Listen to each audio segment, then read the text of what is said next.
sair desse perrengue porque dinheiro na mão é solução. Seja muito bem-vindo, muito bem-vinda a esse programa que nasceu com o intuito de tirar você do perrengue. Na verdade, a gente não quer nem que você entre mais. Já são mais de 50 programas gravados.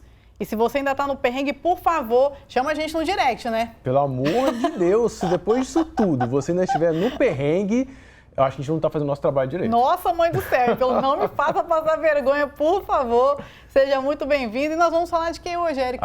Hoje o assunto é muito legal. Você já ouviu falar em previdência privada? E consórcio? A pergunta é, será que esses produtos são um bom negócio? Tem muita coisa no mercado, mas é importante você entender qual se direciona para o seu perfil, qual que é melhor, que vai te atender no momento presente, no futuro, né? A gente já falou aqui que INSS significa isso nunca será suficiente. Então a gente quer falar hoje sobre previdência e desmistificar um pouco a questão do consórcio. Todo mundo tem, aversão a consórcio, só que assim, não sabe nem por quê, não sabe nem o que é. Então, para isso, nós trouxemos um convidado. Um super convidado que vai dar uma aula para a gente sobre esses dois assuntos, dois temas, que é o Vitor César. Está aqui com a gente, muito obrigado por ter aceito nosso convite. Eu que agradeço o convite, estou super à disposição para a gente conversar, desmistificar algumas questões e, se tudo der certo, até o final do programa você terá a sua própria previdência privada e não vai depender tanto do governo. Isso Ótimo. aí, então já começa falando quem é Vitor.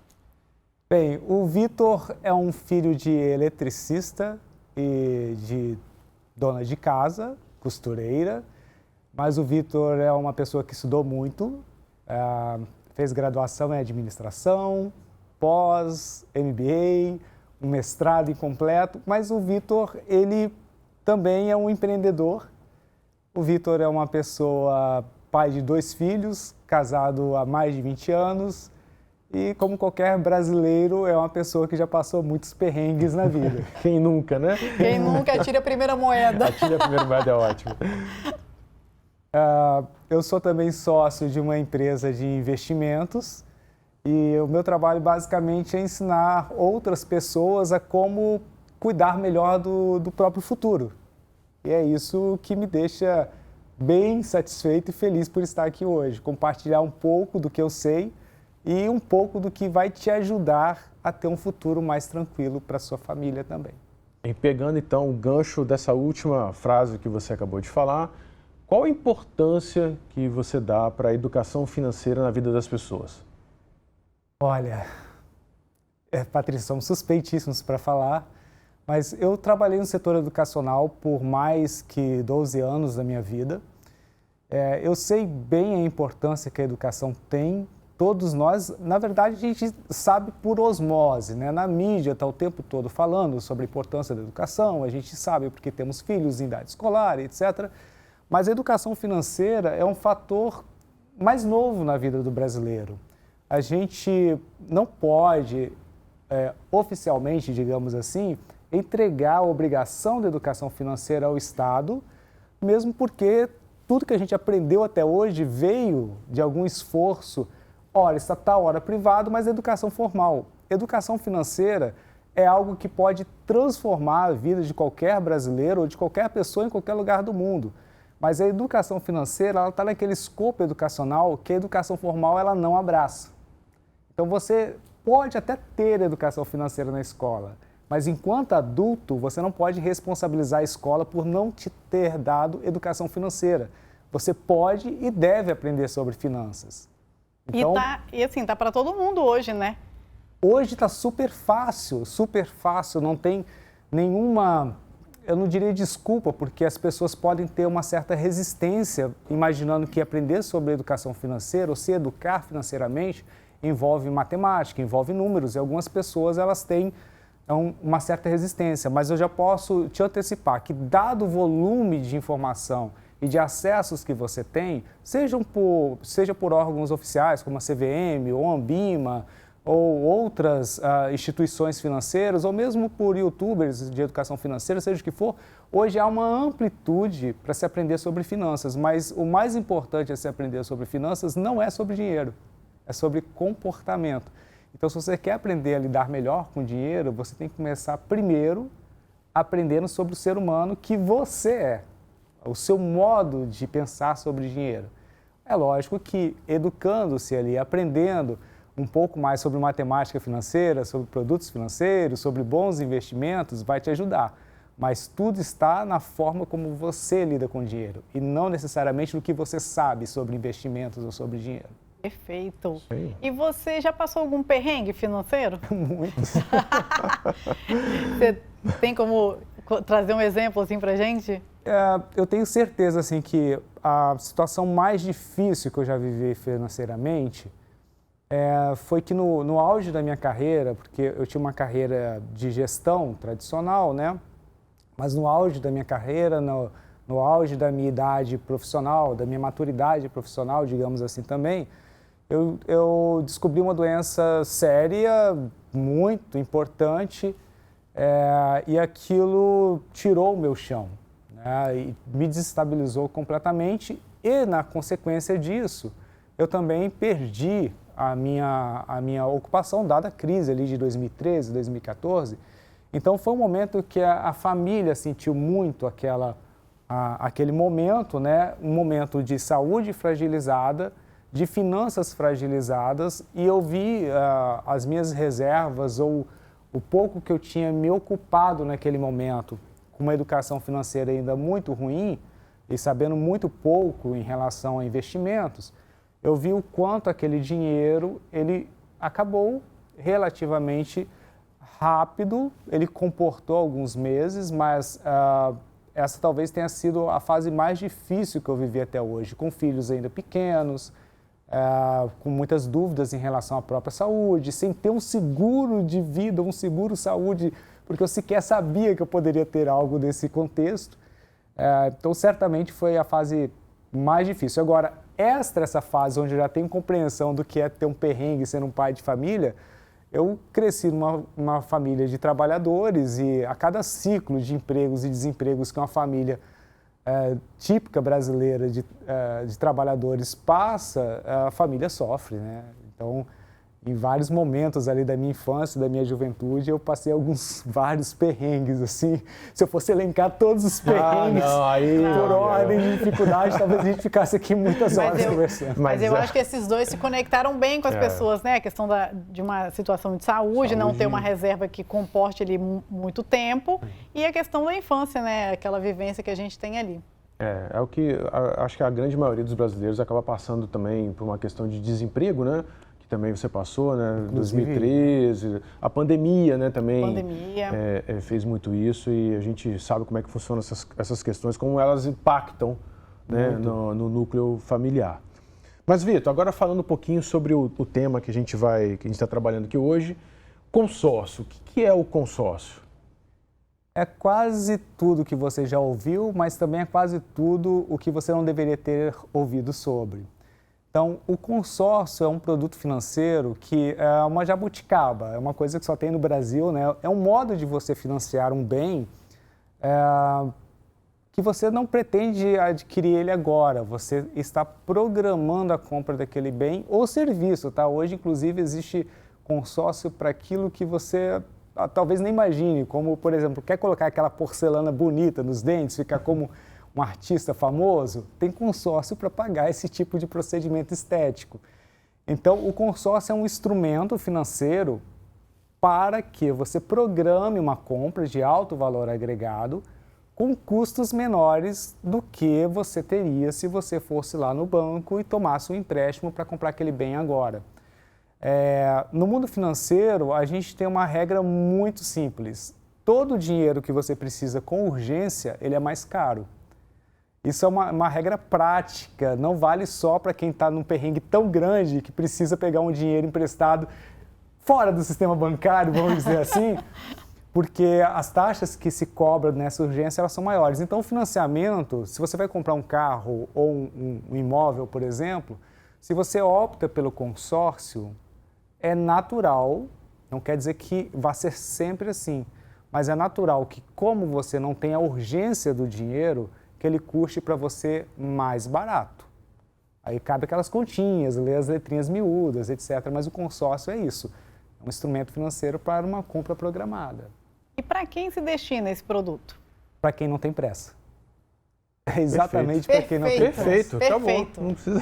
Então, o financiamento é para quem tem pressa, consórcio está disposto a pagar uns juros altos, e o consórcio para quem não está em pressa e está disposto a pagar uns juros mais baixos. Menor, exatamente.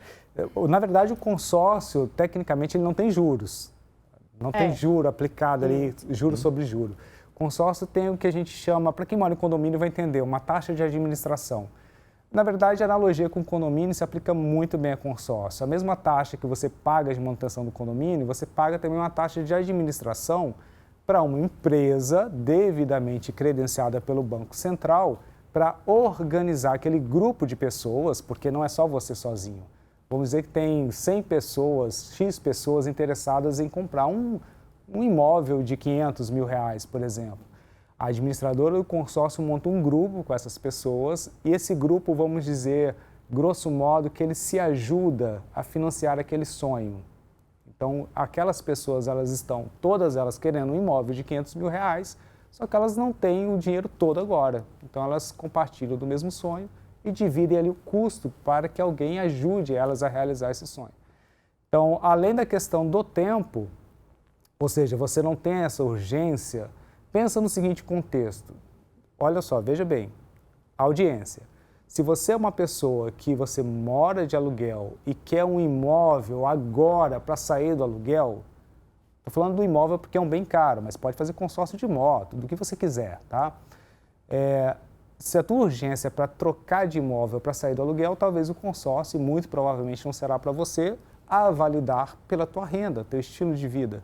Agora imagine-se, por exemplo, numa condição financeira muito boa, imagine-se como um profissional, de repente, que seja um funcionário público bem assalariado, mas que queira um imóvel melhor, ou um imóvel em outro bairro, mas que pode muito bem pagar aquele aluguel com conforto e não está com essa urgência, quer escolher o imóvel dos sonhos, quer construir eventualmente, não necessariamente comprar um imóvel pronto, o consórcio vai resolver esse problema com um custo muito menor do que o financiamento.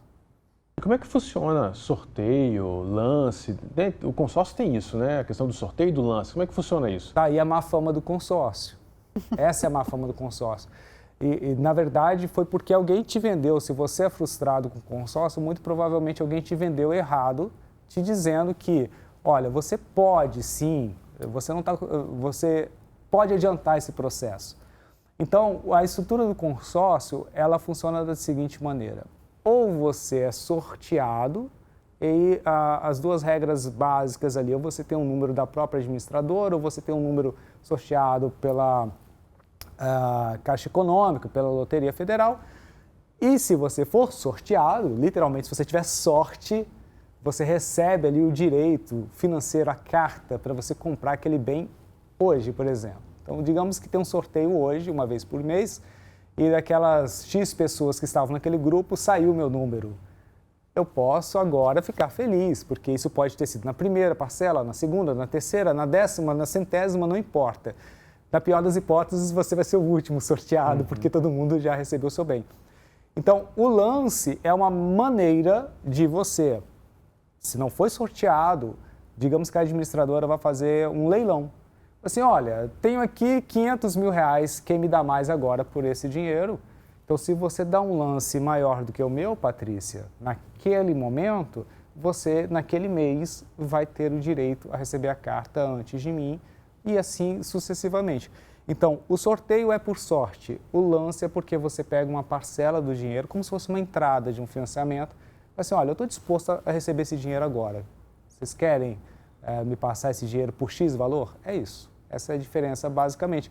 Então, essa é a raiz, muitas vezes, da frustração com alguém que comprou um consórcio porque venderam dizendo, olha, é muito mais barato, compra, me ajuda, né?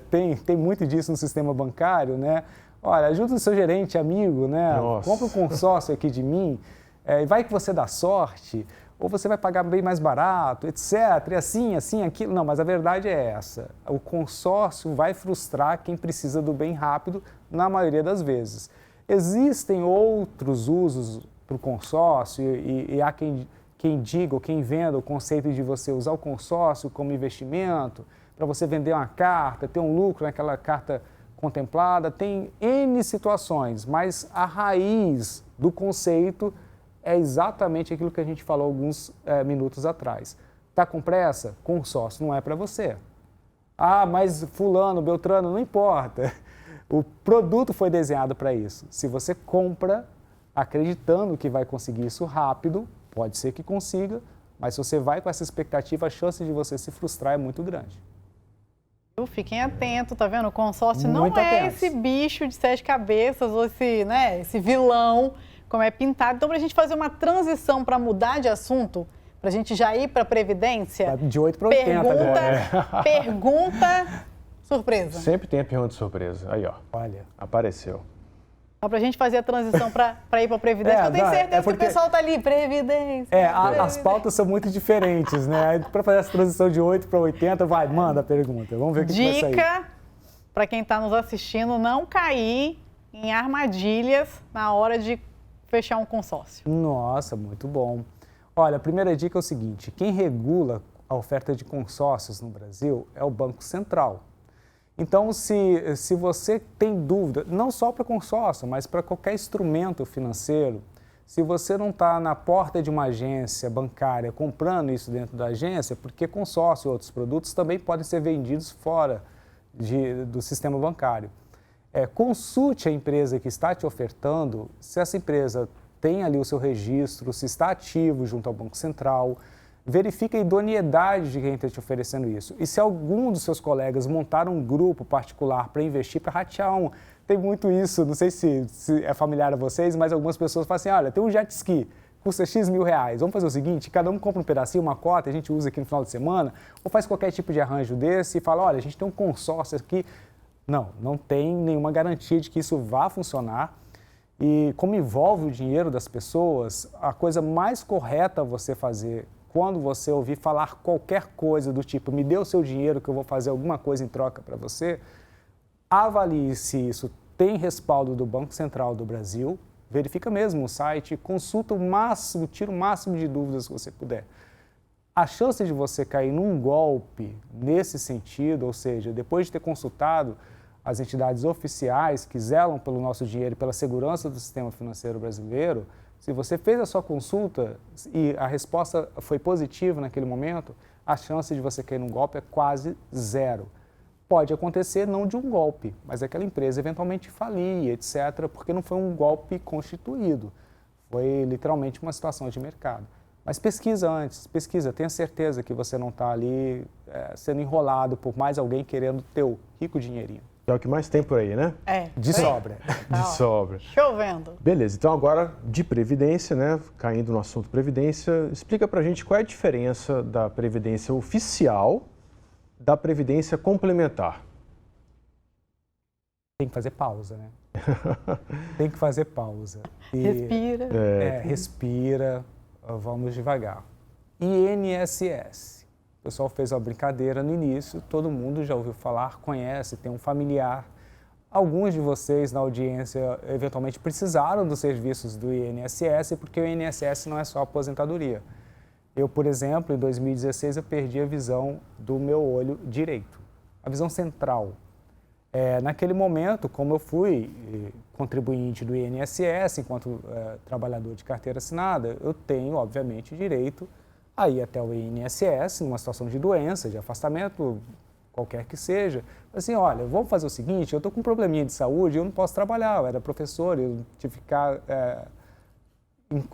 sem condições ali de escrever muito, enfim. O que o INSS fez? Uma perícia e falou assim, olha, Vitor, você vai receber um mês aqui de auxílio-doença e depois você volta. Poxa, que legal. É muito legal que você tenha o recurso se, na hora de você ser indenizado ou receber um auxílio, se ele cobre as suas despesas ou pelo menos a sua base salarial, ou seja, o dinheiro que você poderia estar ganhando trabalhando ativamente. Então, o INSS, ele tem um conjunto de serviços públicos, ele é custeado de N maneiras, né? Através de recolhimentos compulsórios em folha, enfim, aquela coisa que você já vê ali no teu contra-cheque todo mês, aquele recolhimento compulsório, obrigatório. Mas o INSS é um sistema muito frágil. ele é muito frágil, ele gera filas eventualmente, e quem tem uma situação mais grave de doença, passar por perícias, então não é uma coisa assim com a qual você pode contar efetivamente a todo tempo. Então, para isso, para você não passar um perrengue quando você for se aposentar, você conhece certamente algumas pessoas aposentadas, pergunte para elas se elas são felizes com o INSS, com quanto ganham, com quanto contribuíram durante a vida para receber o que ganham hoje. E você vai perceber nitidamente, com a testemunha viva, falando para você que isso não é legal, não é bom. Daí que, para complementar a tua renda na velhice, para você não depender exclusivamente desse salário de aposentadoria, que inclusive tem um teto, que você pode consultar, uma simples pesquisa no Google, qual é o teto do INSS em 2023. Então, digamos você da audiência que você ganha 1, 2 ou 3 salários mínimos. Consulta o teto e você vai descobrir um pouco tardiamente, talvez, de que mesmo que você tenha contribuído a vida toda com o INSS, você nunca terá o mesmo salário que você tinha enquanto na tua vida de trabalho. Agora imagine que você ganhe mais do que esse teto. Eu não vou nem falar o número, descubra você mesmo, mas imagine que você ganhe mais do que o teto. Ganhe R$1.000 a mais, 2.000, 3.000, 5.000. Digamos que o que tem no teto hoje, você tem um ótimo salário, seja metade do teu salário. E você vai se aposentar daqui a 5 anos. De onde vai vir a outra metade do teu salário para compor as despesas que você tem hoje, para manter a tua qualidade de vida? Então, a previdência complementar, ela é chamada complementar justamente por isso, porque ela vem para complementar a tua aposentadoria pelo regime oficial do INSS, por exemplo. Ixi, agora o pessoal já está assistindo e pensando assim, meu Deus. E agora? Fez todo sentido, agora sim eu entendi. Você ganha R$8.000 ou mais, põe as barbinhas de molho porque você vai ter problemas. Então, assim, pensando no que você falou, que o INSS ele é frágil. Muito. Então, é importantíssimo que o brasileiro, de uma vez por todas, entenda a importância de ter e tenha na sua carteira de investimento a Previdência. Super importante.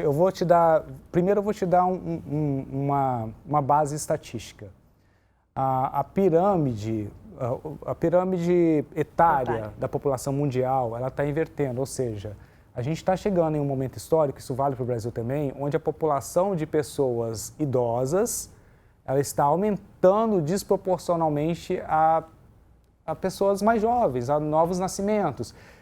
Eu brinco lá em casa dizendo o seguinte, olha, para você entender como funciona a pirâmide etária, é só você ver a quantidade de pais de pet que tem hoje, né? É verdade. Por que isso é um problema? Porque quem mantém os aposentados hoje, na verdade, quem vai pagar a sua aposentadoria, o seu INSS, quem vai manter ele funcionando vai ser o recolhimento, o imposto, ou seja, vai ser o trabalho do teu filho, da tua filha. Quem está ativo, né? Quem está na ativa paga, ou seja, quem paga a aposentadoria do meu pai, por exemplo, se eu fosse uma pessoa seletista, né? Quem pagaria seria o recolhimento da minha folha, que estaria pagando a despesa dele com a aposentadoria. Então, como você vai ter menos pessoas contribuindo, e o INSS ele é uma comunhão de recursos, ou seja, todo mundo contribui para o mesmo bolo, naturalmente vai ter menos bolo para repartir no futuro. Então, você viu uma reforma previdenciária recentemente e a cada ciclo, quando você começa a não fechar a conta, você vai precisar de mais e mais reformas e o tempo todo isso vai acontecer. Então, imagine-se hoje com 20 e poucos anos e o pessoal brinca na internet, né? Eu não vou nem conseguir me aposentar. E é verdade. Se isso acontecer de fato, talvez você não consiga, você até consiga se aposentar, mas vai receber proporcionalmente bem menos do que um aposentado recebe hoje, que a depender do contexto, né, se não for uma aposentadoria especial, enfim. É um problema, de fato é um problema. Bacana. Tá vendo, gente? Previdência é algo muito importante, a gente acabou de ter uma aula sobre isso, mas se você quiser saber mais sobre esse assunto e sobre o consórcio, o Vitor já deixou aqui a deixa para você procurá-los e entender melhor e quem sabe até fazer aí o seu consórcio ou a sua previdência com quem conhece, né? Com quem sabe do assunto. Isso aí. Porque é necessário, já falamos aqui, mas vamos repetir, INSS, isso nunca será suficiente. Então vamos tratar de compensar o nosso eu do futuro hoje, fazendo o nosso plano previdenciário particular complementar. E é isso, pessoal. A gente espera que o programa tenha sido útil para vocês, tenha ajudado bastante. Encontra a gente aonde, Patrícia? No @perrengue.financas, @patricia.financas. @Érico Colodete, no Spotify da Folha Vitória, TV Vitória, site, YouTube do Folha, na Pan News. Pan News 90.5, todas as quartas, 16h30, e é isso, né? E deixa o like, porque a gente esquece de pedir, compartilha. Comenta. Isso aí, comenta, meu esposo está ali do outro lado falando para eu pedir. Eu sempre esqueço. Tá, Vitor, muito grata pela sua presença, agradeço, pela aula, a gente agradece muito. E até o nosso próximo encontro. Valeu, gente. Um abraço. Beijo, tchau, gente.